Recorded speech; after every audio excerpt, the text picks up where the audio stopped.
আজ আমি বানাবো কাঁচকলার কোফতা। তার জন্য আমি দুটো কাঁচকলা নিয়ে নিলাম আর ওগুলোকে 2-3 পিস করে কেটে নিয়ে প্রেসার কুকারে নুন হলুদ দিয়ে সিদ্ধ করে নেব। ওই 2 কি 3টে সিটি মারলে খুব সুন্দরভাবে সিদ্ধ হয়ে যাবে। এবার ওটা ঠান্ডা হয়ে এলে আমি খোসাগুলোকে ছাড়িয়ে নেব। দেখুন আমি ছুরির সাহায্যে জাস্ট একটা কাট লাগিয়েছি আর খোসাগুলো এমনি সুন্দর খুলে আসছে। এভাবে করে সব খোসাগুলো ছাড়িয়ে নেব। দেন আমি ওটাকে ভালোভাবে ম্যাশ করে নেব যাতে তার মধ্যে কোনো দানা দানা ব্যাপারটা না থাকে। এরপর ওতে নুন, হলুদ, মৌরি, ধনিয়া গুঁড়ো আর ছাতু দিয়ে, আপনারা চাইলে বেসনও ব্যবহার করতে পারেন, সুন্দরভাবে হাতের সাহায্যে মাখিয়ে নেব। ভালোভাবে মাখিয়ে নিয়ে হাতে একটু তেল লাগিয়ে এগুলোকে চ্যাপ্টা বলের শেপ দিয়ে নেব।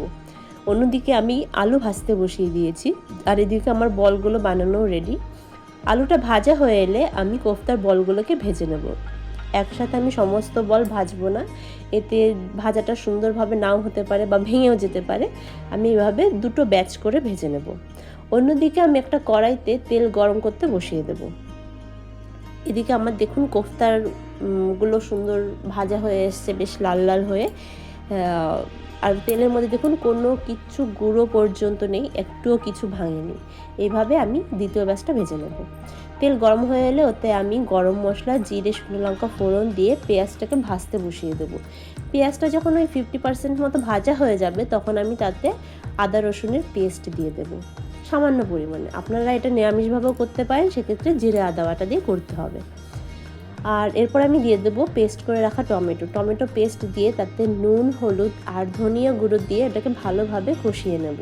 টমেটোটা দেওয়ার পর ভালোভাবে কষিয়ে নেওয়াটা দরকার, এতে টমেটোর কাঁচা গন্ধটাও থাকবে না আর এতে ঝোলের মধ্যে ক্রিমি ব্যাপারটাও বেশ সুন্দর আসবে।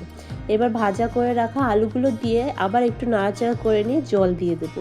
এখানে জলের পরিমাণটা একটু বেশি দেওয়া দরকার, কারণ ওই বড়াগুলো ঝোলের মধ্যে দিলেও ঝোল না হলে টেনে নেবে, তাই সেজন্য জলটা একটু বেশি পরিমাণ দেওয়া দরকার। এবার এটাকে ভালোভাবে ফুটিয়ে নেব যাতে বড়ার মধ্যে ঝোলটা খুব সুন্দরভাবে যায়। আর দেন নামানোর আগে আমি দিয়ে দেব মিষ্টি, স্বাদ মতো মিষ্টি, গরম মশলা আর ঘি। দেন নামিয়ে নিলেই কোফতা রেডি।